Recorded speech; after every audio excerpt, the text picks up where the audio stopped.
napagdaanan mo na siya. Dumaan na siya sa buhay mo. Huwag mo na siyang hanapin. So, meron parang, tulay-tulay. Ayan. Ha?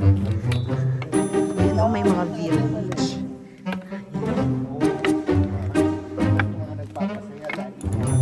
Yung mga hugot ng mga to.